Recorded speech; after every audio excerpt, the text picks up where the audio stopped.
Empower 11, the best of its kind in a highly transformative time. Are you empowered? Ready to turn your life up to 11? Awaken the life of who you are on the inside to match the life you were meant to live on the outside. Empower 11. Now is your time.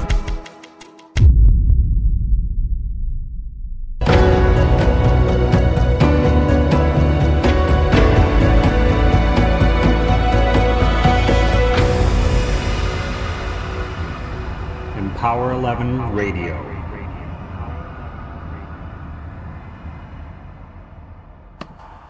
Greetings and welcome to Empower 11 Radio. Today is Wednesday, September 12th, 2012, and we are coming to you live from Santa Barbara, California, where it is a kind of a hazy day. The marine layer has just kind of come in and made it all cloudy, but I'm sure that's going to burn off soon and it'll be nice and sunny for us.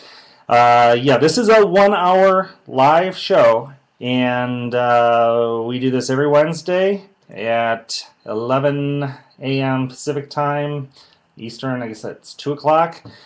And for more information, you can always go to empower11.com. That's empower, the number 11.com. Check out all the news and everything that's going on with Empower 11. There's a free download there of our Empower Now audio, which is a powerful tool for you to use. We suggest that you use it for 11 days consecutively, and you'll be able to see some real tangible results.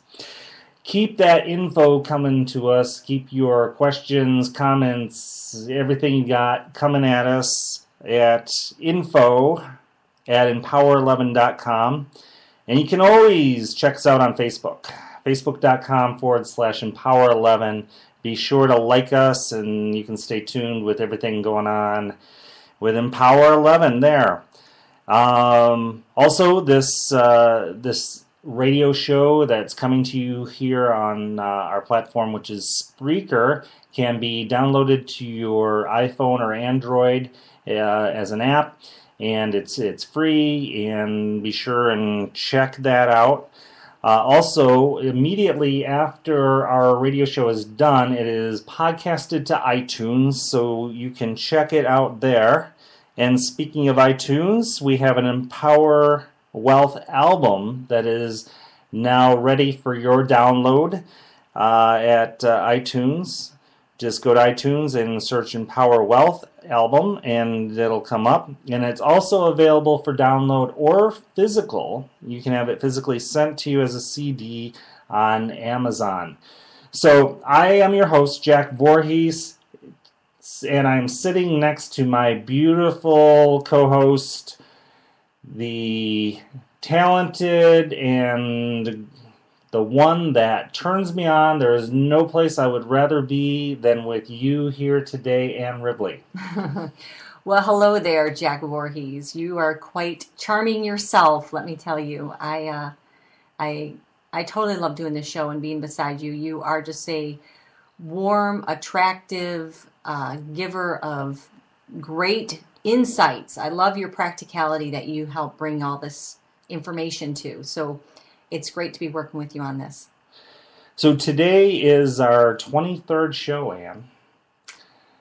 And so next week will be our 24th. So that'll be 24 hours. That'll be like a whole entire day and night of Empower 11 recordings or radio shows. So if you have been one of the ones that have been with us from the beginning or have gone back and listened to all our shows, you'll have spent 24 hours with us. Yes, we will have spent the night together. So today I'm kind of stressing about the show that we have to do. This topic. It's very stressful, Ann. Yes, this has been his joke ever since we have been mind mapping this topic, which is the name of it. I thought was great that you came up with, Jack, which is The Slippery Slope of Stress. And I like that name because it really can be a slippery slope. A slippery slope? Easy for you to say. Well, because it's a normal, natural part of life to have stress.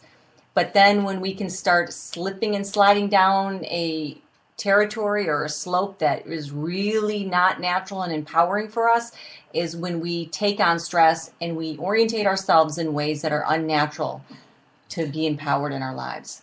So, what do you think about like Wayne Dyer? He says that there's no such thing as stress, and he says, in fact, in other countries, there's no word for stress because stress doesn't really exist. He says, I can't give you a bucket and tell you to go out and get some stress and bring it back in a bucket. He's saying it's all in the mind. It doesn't really exist. What do you think about that? Well, I think that there are triggers which will trigger in life, and I think they are real. What could be languaged as a stressful situation or event. I mean, you stick your hand on a burner and it burns the skin. That could be considered stress to the body. I mean, I do think that's a real phenomenon that happens, that there are stressful events, that stressful situations. It's this reaction that happens to us. Now, the manufactured stress that happens on an unconscious or non-aware level, I think is non-existent when it's manufactured from an illusionary, non-real standpoint. So you're manufacturing more of what's not real. That's interesting. Wayne Dyer's thing about go get me a bucket of stress. It's like, I don't know. I mean, he can't really say hey, go get me a bucket of love either. I mean, although the first thing I pictured was a bucket of ice cream because I love ice cream, but that isn't really love. I mean, you can't go get me a bucket of hate. I mean, those are real things, but you can't necessarily put it in a bucket.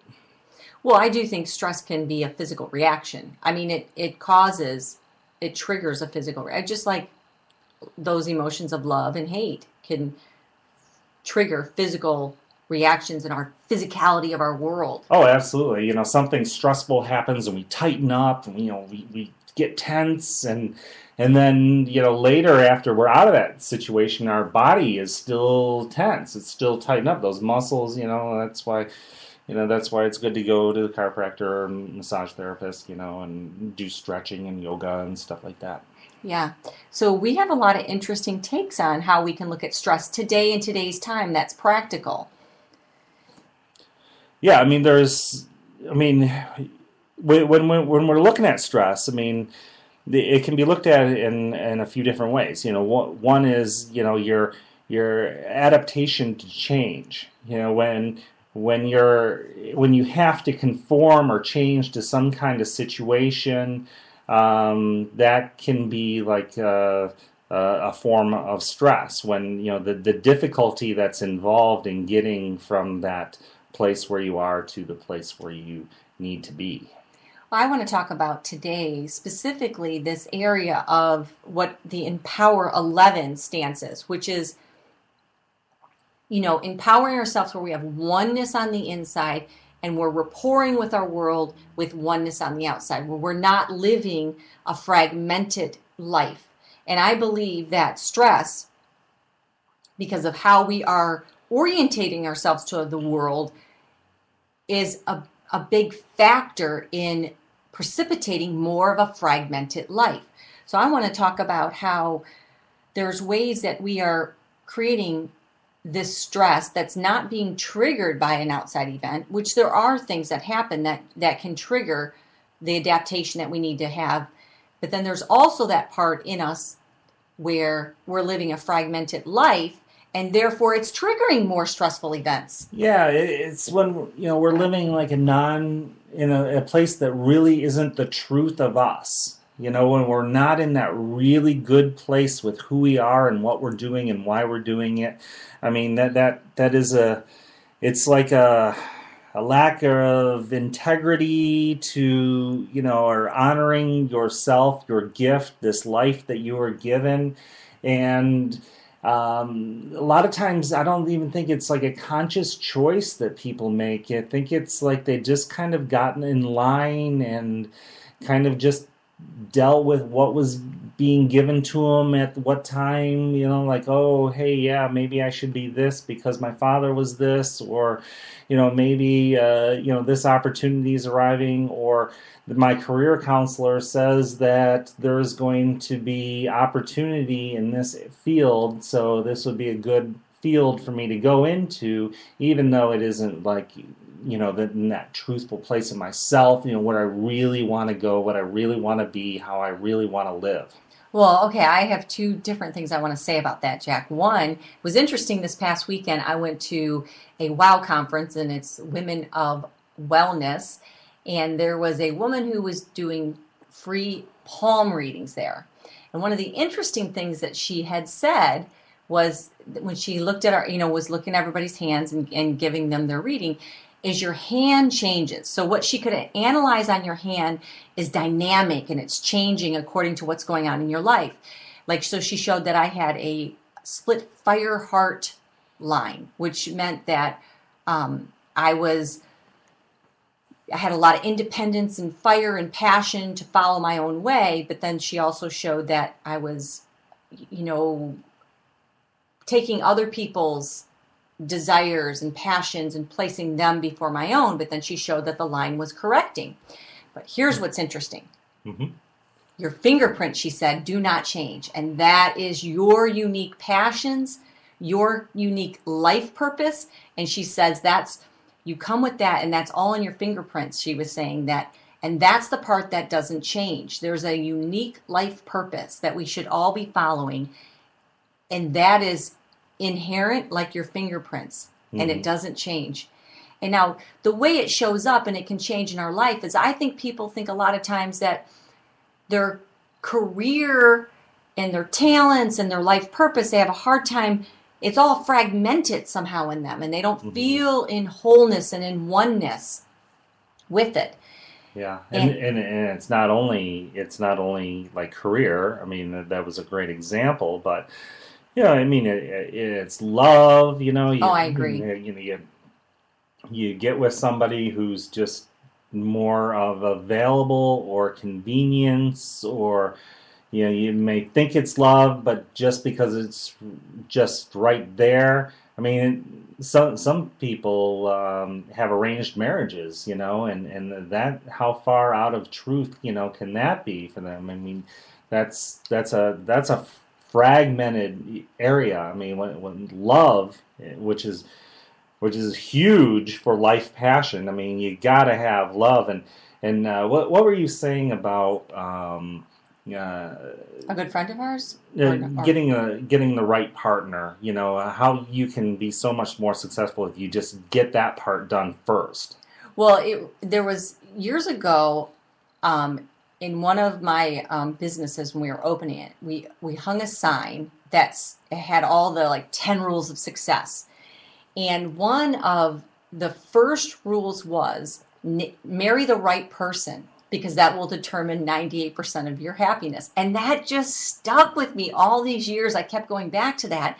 And it was interesting because I was at a good friend's birthday party, and he was celebrating his 40th birthday. And he has accomplished a lot. I'm very proud of him. I really respect him. I mean, he's been able to, sell his business for in the, multi-million-dollar mark, and all by the age of 40. He has a healthy family. And what I was seeing there was this was a man who has a good marriage, and how much more that helped him propel his ability to be success, because he didn't have that part of his life to be fragmented, to be stressed with. He had more wholeness to operate and empower his life with. And I know that for myself, because I was in a relationship that was very taxing, and it's like I found that my success follows my spirit. When my spirit is high, then my success is high. And when you have somebody that's crushing your spirit, or you're allowing to, or you're in a dynamic that just is fragmented, and it's breaking apart in the way that it affects you even. Right. And man, I mean, that just brought everything down. I mean, I was before the relationship, I was hugely successful, and by the end of the relationship, I felt like I could hardly get out of bed. Yeah. So I think a lot of people think when they're in, like, let's say a long-term marriage, which I had been in a long-term marriage, and they think that, well, okay, is it about leaving that person or not? It's about, this is why I want to go back to integrity. When we're not living in truth in this, what does this lack of integrity mean? This is an interesting topic to me because a lot of people think integrity is about, did I tell the truth on this situation or not? Integrity really is a truthful way of living. And when something has integrity, that means it's strong. It means it's solid. So when we look at our lives, in what areas do we not have the full integrity that we want with love, with even money? Because there's behavioral patterns that can be stressful that we are actually cooperating with in ways that we do not want, that actually break down our own integrity with money. That's an example. Even life purpose, our health, that's a big one. People do things all the time. Yeah, I have a perfect example of this. There's this guy I knew in Michigan, and the guy works out every day. I mean, he works out all the time, and he's beefy, and everything. But he still has this unhealthy look about him. And then, come to find out that he smokes and does drugs. It's like, okay, you're going to go every day to work on your physical health, and then you're going to smoke and do drugs. I mean, it's fragmented. Right, so it lacks the integrity that will then eventually lead to the disease pattern. So the stronger our integrity is, which is where our place of truth is, which is what reduces the stress in our life, so if we're in a relationship and there's a lot of stress and it's not working, the idea isn't just get out of the relationship, where some people maybe it is that clear. But if other times in people's lives, the configurations, it's not that clear. But what is the clear thing to do is to get into truth and integrity with it. Right. And then allow the natural progression of wellness with money, with love, in any of these areas can apply, begin to restore health. And then, stress, as far as health is concerned, I mean, it can cause disease. It can cause all kinds of, I mean, it physically appears in acne and all kinds of weight gain, things like that. Well, okay, so you just break down the word disease and it's dis-ease. It's that lack of harmony. Right. Okay. You had a take on addiction with stress, and we want to share that with us because I have plenty to say about addiction. Well, I think people are addicted to stress. And what it is it's a process. Many people are, I should say. It's almost indoctrinated into us in our cultural conditioning. So we have this addiction to stress, which then causes our body to secrete certain hormones to this fight or flight, which is in our primary makeup, and the way we process worry, anxiety, all of these things that create this. We get this rush that stress can create and give us a soothing effect immediately, but then it has this backlash. So what we want to do is we want to get relief from this way that we're keeping our biochemistry addicted to stress. And how do people go get relief? It's through food. It's through substance abuse, whether it be drugs or alcohol. It's through shopping. It's through sexual addiction. It's through gambling, you name it. Anything that they're using to not deal with their own life, not deal with life on life's terms. People I like to say the word relief because it's like what happens is they've created this highly stressful condition with how they've processed their life inside of them. And then they reach to these things for relief. And it's in an endless cycle that buries us deeper in addiction because the body becomes wired to then crave what it needs to be relieved of the stress it's creating through the way it's orientating itself with the world. Our mind, our body. So when we get into the why, why do we stress or why do we use stress? I mean, there's a few reasons, but one of them is definitely ego. We feel like if we are stressed, if we are under all this stress, then we must be doing enough, or we're wearing it as a badge of honor, like how much stress that we can be, and we can play this victim role, and it's like we have to tell everybody how stressed we are all the time. Well, that comes down to that victim role and the eliciting sympathy through our stressful language and our stressful situations that we really take on as real and we own, and they may be real things that are happening, but it comes down to that there's a place in us that we're looking to be validated, to have somebody acknowledge us, have someone feel for us, and that has to begin. That's, again, that fragmented state of living where we can get to this place where we own our own power. Right, and fragmented is also like this being out of balance thing. It's like, when we stay in this state of stress too long, when it becomes like just our natural way instead of like stress that comes up once in a while. It just becomes our way. We will kind of wrap up in it, and this.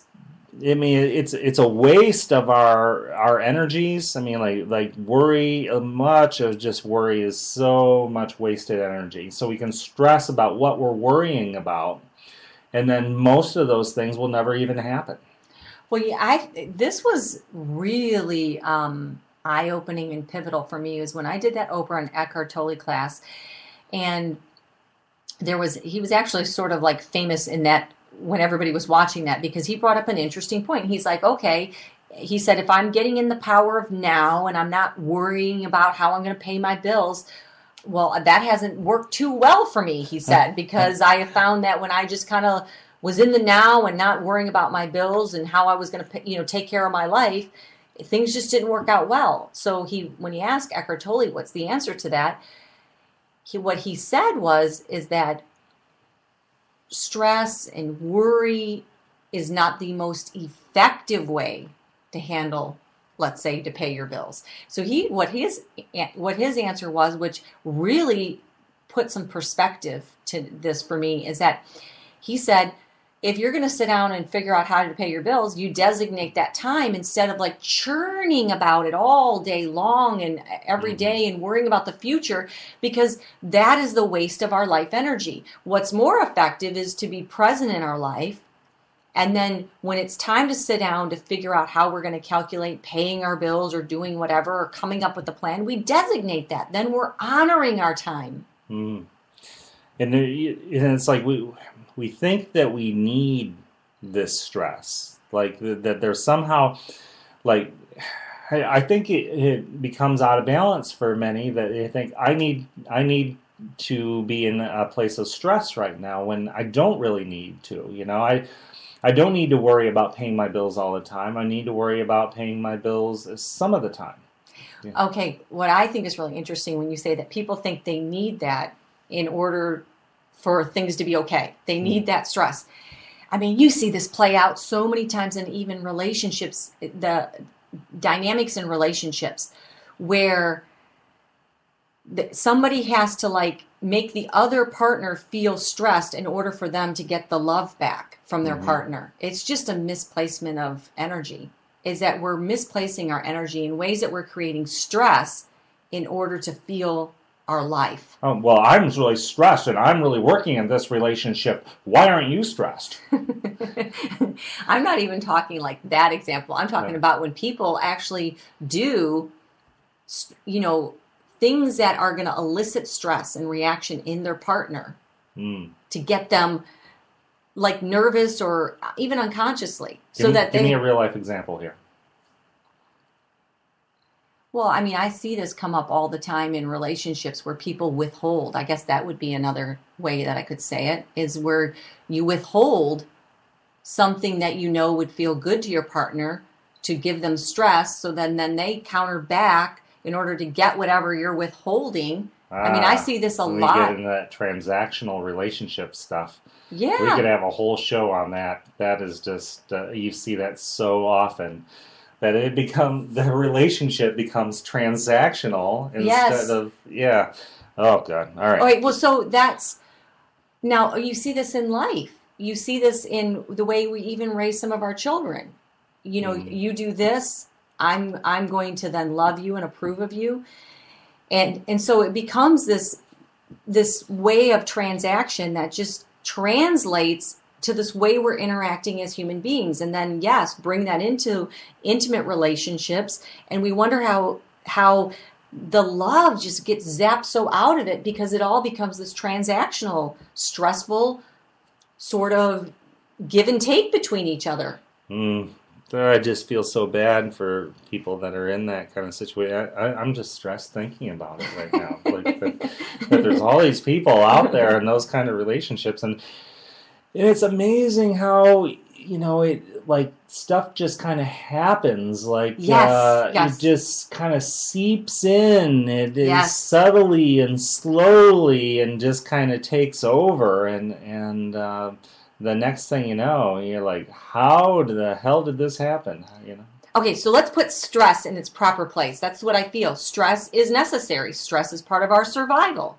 And Yeah, if I we mean, can start to, there's some positive aspects to stress, and the flight or flight, those kind of things. well, it's just part of our agree. survival. I mean, Yeah. all of the problems that we have that have been solved with a better way of living has been our own adaptive process, which is where innovation and creativity. If we can start to put stress in its proper place in our lives, then we're using it to empower ourselves. So it was highly stressful back in the day before we had automobiles and trains and transportation the way we do.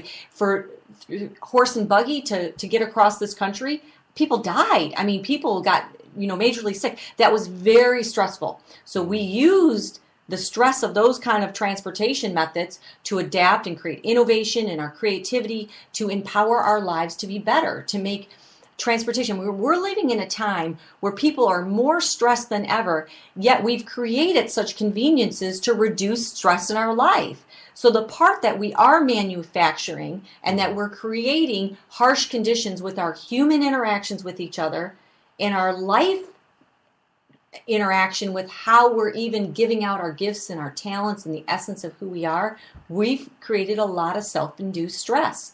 Yeah, well, it's kind of funny when you're talking about these solutions, because sometimes the solutions can become also part of the problem. Like, okay, a solution, hey, I can get my email at home now. Okay, well, now if it's work email, now you're getting your work at home. You're getting these text messages that people can contact you anytime. It's kind of crazy how something that's going to develop to like help us and give us freedom and stuff, and then it actually can do the opposite. Well, if we're not aware. So that's why I'm saying let's start putting stress in its proper place so that we're not sliding down that slippery slope, which is stress is necessary. It's a part of life. We can't avoid it. I mean, I know that when we're doing, correctional type behavior with our children, that it's very stressful to them. But we know it's to bring a better solution and a higher order for them and their own mechanisms to handle life and deal with life more empowered. Yeah, and then there's ways of dealing with things that can be very stressful or it can be less stressful. And we're going to get into some of the how-tos here in a minute. But we're going to have to take a break. We're going to give some props to Spreaker, which is our platform that we're coming to you on. And we encourage you to have a voice, too. You can use Spreaker to start your own radio show. And we will be right back. And welcome back to Empower 11 Radio. We are talking about the slippery slope of stress today, and there's one thing that before we move forward that I wanted to get back to, and that is like this karmic imbalancing, this karmic realignment stuff. What is your take on that, Anne? Well, it's back to this place of when you're in your place of truth and you're in that place of full integrity or strengthening your integrity with all your relationships that really help define a more stress-free, abundant life, as you like to say, Jack. Stress-free abundance, yes. And where does stress-free abundance come? It comes with our time. It comes with our relationships. It comes with our purpose, how we leverage ourselves. The more we get in alignment with our health, the more we get into alignment, we get to experience that stress-free abundance. And karmic imbalance is when we're doing things that violate our personal laws of truth that we know of what we should be doing. And it can be being in a marriage too long. It can be eating habits. It can be not handling health issues. It can be not following that life purpose that you know that's whispering to you and that's haunting you to go a different way. Right, or not even giving yourself the ability to look at that, to take that journey, because that would be too stressful, you might think. But the real stress is in not living a life of truth, not finding your way, not finding your real purpose. I mean, it's like... because it's karmically imbalanced. Right. Who's that guy who said end of his life, the guy's dying and his wife comes to him and he says, what if this was all wrong? What if I did this all wrong? What if I was just... What if this was all wrong? I just said to Jack, that's like such a powerful story. I mean, can you imagine getting to the end of your life and you're saying to the wife you've been married to all these years, what if this was all wrong? Even you, who I've been married to all these years, was all wrong. I mean, I was telling Jack, can you imagine? What I love about the course correction that him and I have both made in our lives is that we're in something that is karmically right in our relationship, that there would never be and how do you know it's karmically right? Because it feels like stress-free abundance of love. Right. Non-transactional, just free-flowing of love, baby. Oh.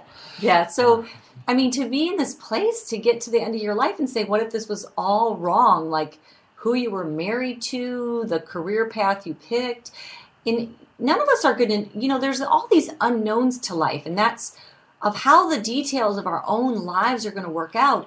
But getting into that truthful integrity with how we honor our life energy with money and our career path and love and our family and our health, to get to this place that, I did better every day.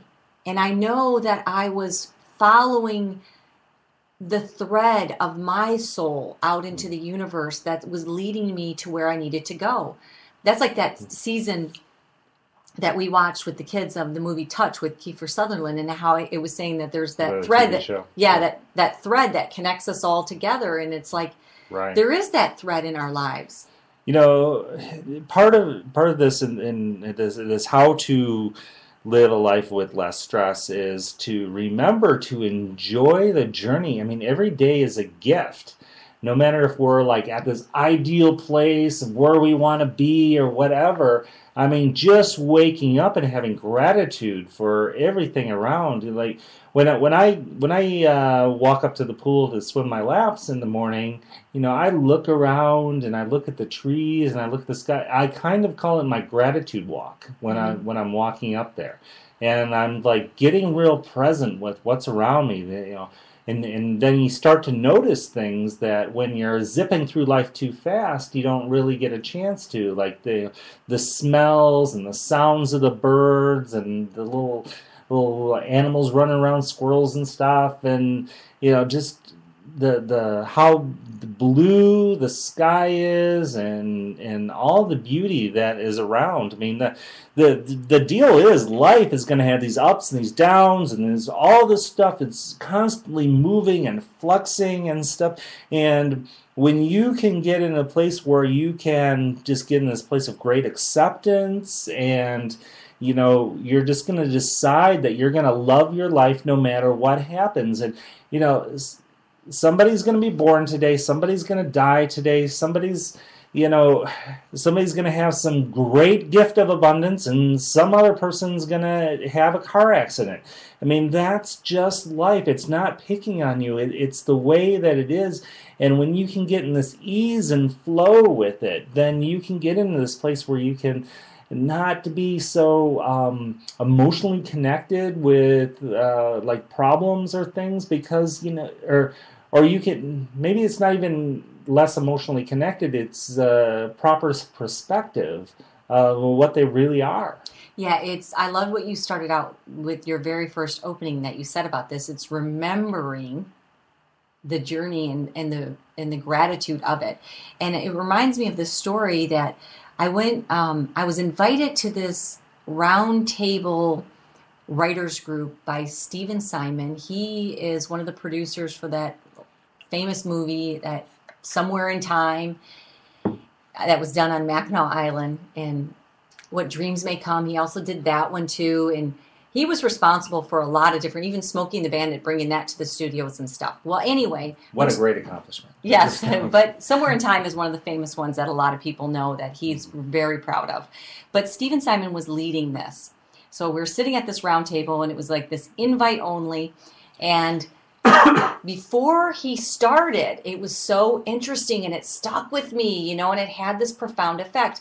Before he started the whole writers roundtable discussion, he walked around and touched every single person on the shoulder and said, remember, remember, remember. And then he walked to the next person and said, remember, remember, remember.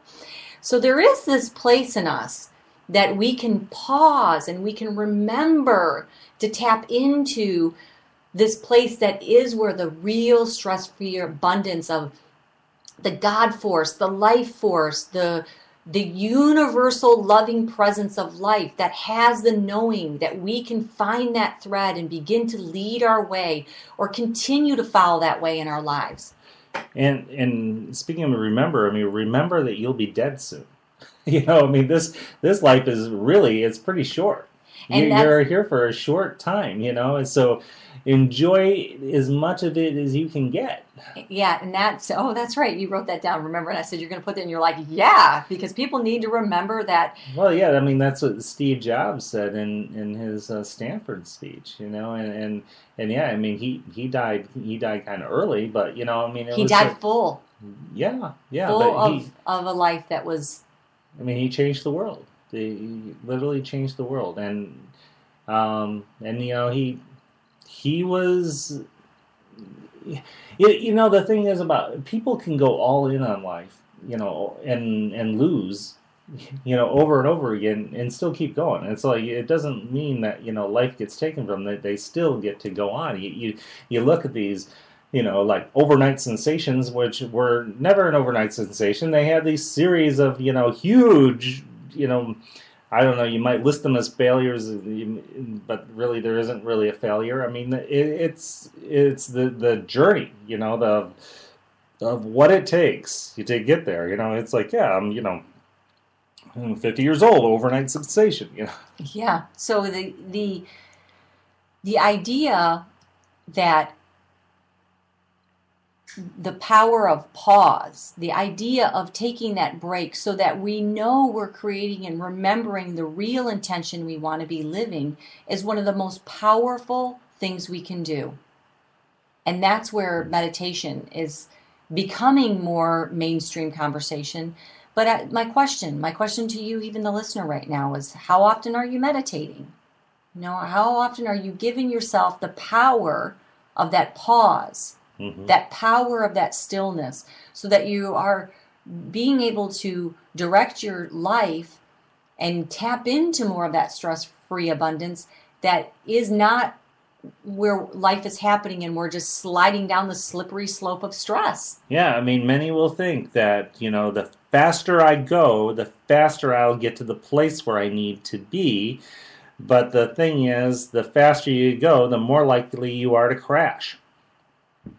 Yeah, so then if we give ourselves the power of pause, which is what meditation can do for us, and that power of stillness, and I like to call it getting into that stillness sanctuary, then what happens is now we're influencing where we're going, and we're influencing it in a way that we can find the grace and the ease and flow. And there may be times that the stress of what will feel hard, it may be the truth of it. It may be hard, but the only way through is through. I love how you keep saying that, Jack, about things that, so we spend so much energy, a tremendous amount of energy that creates so much stress in our lives, trying to avoid not going through something that will feel stressful. Mm-hmm. Yeah, I don't want to feel it, so I'm going to Avoid it? Yeah, I'm going to avoid it. And how am I going to avoid it? Well, a couple of scotches, Or a glass of wine. I'm going to go to the doctor and say, hey, I'm depressed. I'm suffering from depression.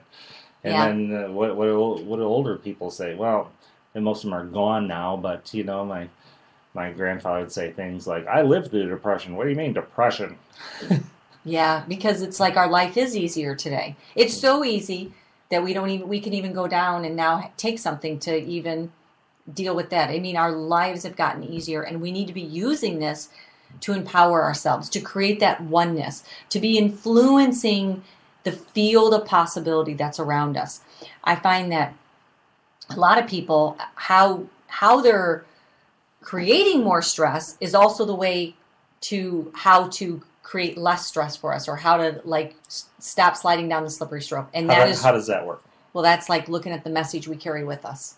That's in Power 11, our course number 2. So stay tuned as these courses come out, because the message we carry with us, very powerful.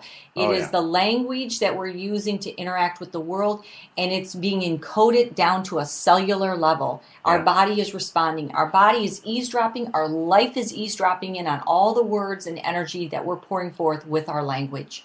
Yeah, those who think that life is this great, is this great, wonderful place. The world is just a great, wonderful place.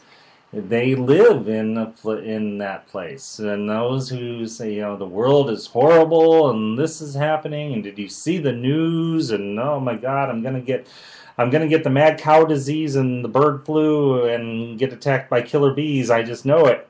Well, this is where Louise Hayes, who's she is the mother of all for affirmations.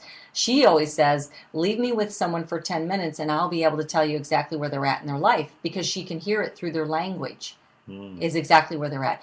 So it's interesting. I give each of you, the challenge of just being an observer to your own language and those around you.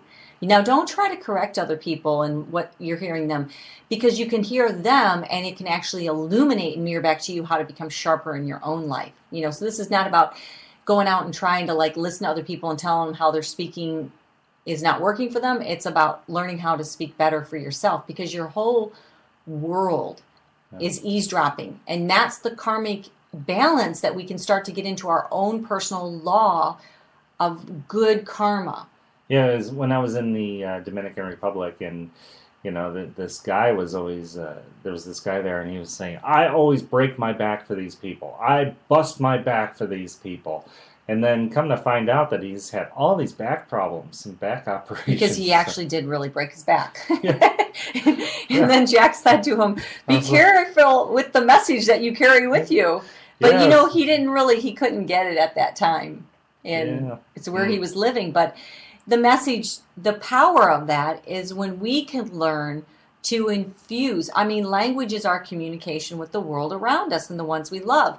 And we don't even honor that fully. We so wastefully just use our language and our communication to complain and to create more stress and to react and to be sarcastic and to do put downs and to do all these things that create karmic imbalance, where karma is you're going to sow what you reap. So what do you want to start sowing? What do you want to start creating so that you're reaping that back?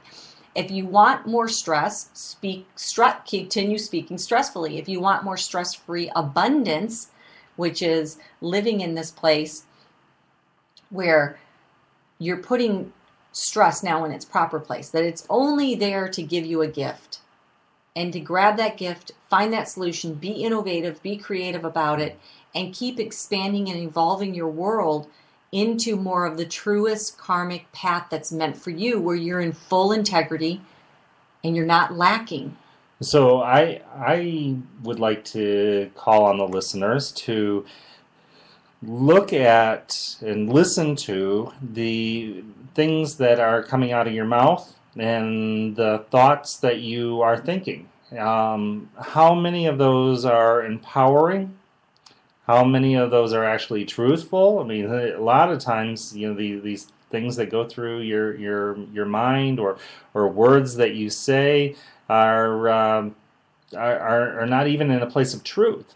So look at those and really pay attention to how you verbalize when you're talking about life situations or how life is or your world or who you are, and see if there's areas that you can tweak in that, because if you start talking in this more positive light, then you can watch this this really beautiful kind of transformation that can really just, it's like Anne talks about writing her life right. Yes, sometimes. you can write your life right. Yes. Right, but you can say your life right. You speak in the terms that of the more empowered state than all this like self putting down and stuff like that. I mean, that is not a good place to be. If you find yourself putting yourself down,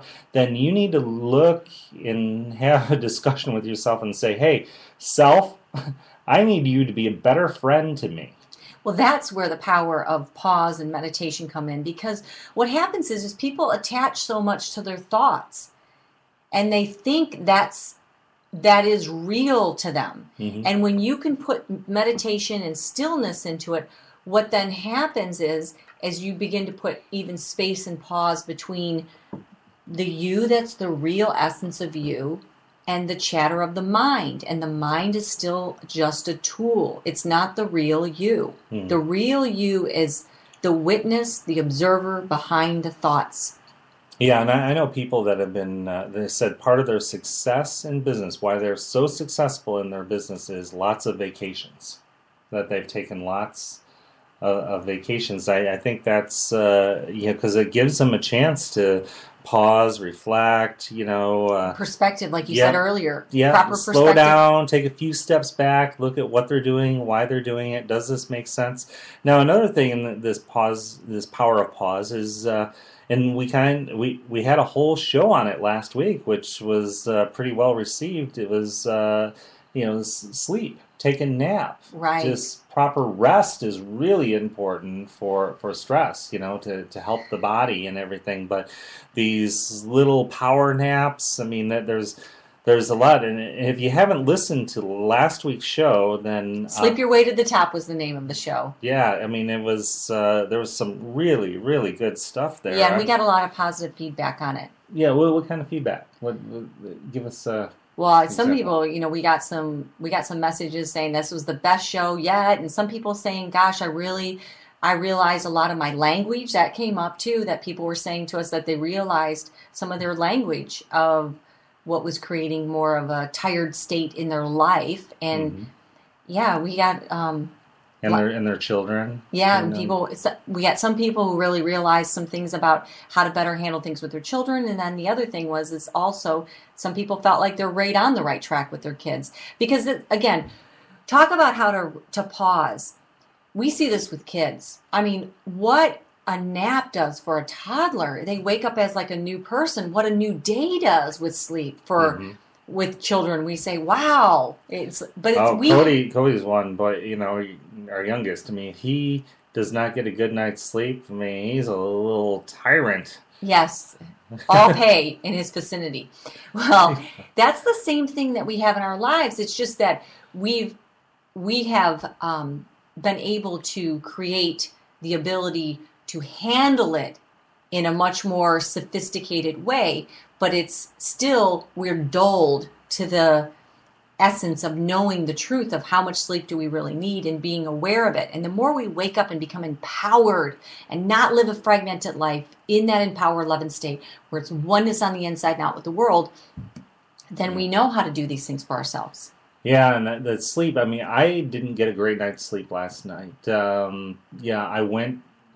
I worked right up to the point where I went to bed. Right. Well, actually, you didn't even just work. You were helping fix a problem for somebody. So that itself had some stress to it. Yeah, and it was dealing with this website and code and all this stuff, right? So So I'm doing that, and then I did that right up to the time where I went to sleep, and then I think I was continuing to work on it while I was sleeping. See, that's back to listen to last week's show about the power of transition, because that's the power, and that's the power of pause, and that's that transitional time period that we got to give ourselves in our life. And that's where we do get better life balance, and we do have all these different ways that we can give ourselves better life balance by giving ourselves good sleep, good times of pause and transition, so that we're really present. Massage, you wanted to mention that. Well, yeah, I mean, because the stress takes its toll on the physical, and this tenseness that people tighten up. Like you're driving down the road, and somebody kind of pulls out in front of you, and you have to. You have this tense moment, and your body all tightens up, whether you realize it or not. It gets into that, state of readiness and adrenaline, and all that goes through. Well, then you didn't get in the accident, and you continue driving on, but then your body still is holding that tightness and that stress in the body. So when you can release that stress through massage and chiropractic care and taking a hot bath and those kind of things, those are very important things to do for your body, very important ways to reduce stress. And massage can be a meditation. It can be that power pause as well. So really take advantage of that. I mean, I think like a lot of people, I know at least in the Michigan area, in California, they kind of I see more people incorporating it as part of their lifestyle. But in like other areas, they just think, oh, that's something you do on your birthday or something like that. That's not really, they don't make that a priority. Yeah, they don't embrace it as a lifestyle in different areas, and I understand that. And that's like, people think it's an indulgent to get a massage, where to me, it's like, are you going to indulge this way, or are you going to end up going to the hospital, or are you going to end up having some other kind of... I really feel like that's, again, about my thing about karmic balance, is that we'll end up shifting it, and it'll cost us in a different way. So we have the ability right now to put into our lives the things that are going to help us do stress. People who think they don't have the money or the resources, those are just excuses to stay where they're at. We truly do. We have the resources under any conditions, because it doesn't cost anything to exercise. We can start walking. Yeah. And then what do we eat? I mean, that is really important too. I mean, our diet can affect, there's things that we can eat that reduce stress. I mean, the healthier we eat, the less our body has to stress and work, and the better condition it is. And there's things like, what is it, St. John's wort or something? These things that people can... well, there are supplements. I want to talk about that people can take that actually can... There are different supplements you can take that calm the body down. But I want to talk about, when you were saying about diet, I was just at this Women of Wellness, and I was speaking to a good friend, and she was talking to me the power of eating, and we all know, eat your fruits and vegetables, but she was talking about how fruits and vegetables have so much more vitality. They have so much more light, because they're full of the photons that plants have. And that's how, when you eat more live food, your body comes alive more because of the light that is in the food. And I know, Jack and you and I watched a documentary where they were actually showing the amount of light that they could measure coming off of an organic piece versus more of a commercial piece even. Oh yeah, that's true. Yep. So that's where it's like, the more we can fill ourselves with food of light and vitality, the lighter we will be in life. The better we can handle stress, the more of a chance we have to not slide down the slippery slope of destruction that stress can do for us. Right. So, we're coming to the end of our show here, and we do have something we want to end with, and it's something that we haven't ever played before, and it's something that hasn't been really released to the public. So, most of you will get it to hear it here first, and it's called the Empower 11 Edge, and it's a meditation, and I recorded it, and I know like Spreaker isn't like CD quality and stuff like that, but I use this right brain, left brain type of technology in order to really help your brain to embrace this and start firing up. And synchronizing in that right and left side and whole brain function. Yeah, so you want to kind of introduce this, and we'll end our show with this. I would love to, because I love the Empower 11 Edge. I love it because it really, every time we can point back to that place within us that is of that higher vibration of truth, that the more we can rise up to the matching possibilities that we're meant to be, which is the Empower 11 stance.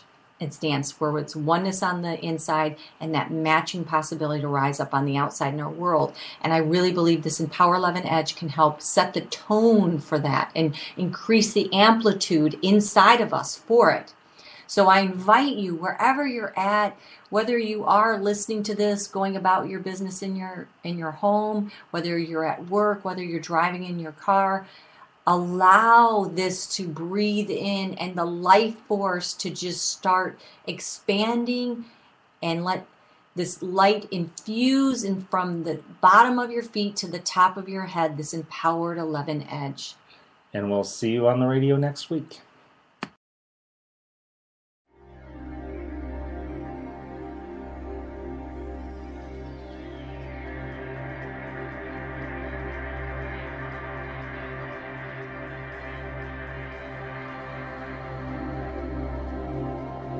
Access to the untapped areas of your mind is now granted.